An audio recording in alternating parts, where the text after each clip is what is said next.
Akshay Arya society દ્વારા જે અઠવાડિયાથી અસાધારાના માટે જે મુહિમ લીધી છે તેના માટે આજે ત્યાંના સ્થાનિકો નરવીરસિંહ ચુડાસમાના ઘરે ધામો નાખ્યો હતો, પરંતુ તેમના દ્વારા કોઈ જવાબ આપ્યો નથી અને અહીંયા આગળ પબ્લિક અત્યારે પાછી જઈ રહી છે અને અત્યારે અહીંથી પબ્લિક જેપી પોલીસ ચોકી જશે। વિષયમાં એવું છે કે એમના ભાઈ દ્વારા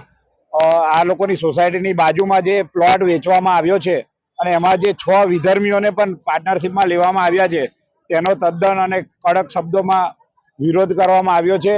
જો આ અહીંયા નહીં અટકે તો આવનારી ચૂંટણીમાં કોર્પોરેશનની ચૂંટણીમાં આનો ખરેખર પડઘો પડશે અને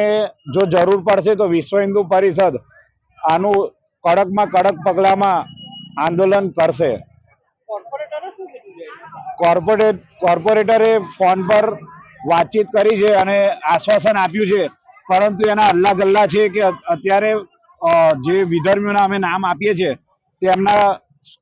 પાર્ટનરમાં નથી, પણ આપણી પાસે દરેક પુરાવા છે અને પ્રાંત કલેક્ટર અને જિલ્લા કલેક્ટરને એ પુરાવા આપણે આપેલા છે અને જિલ્લા કલેક્ટર સાહેબ દ્વારા પણ રજૂઆત સાંભળીને કહેવામાં આવ્યું છે કે આ જે થયું છે તે ખરેખર ખોટું થયું છે।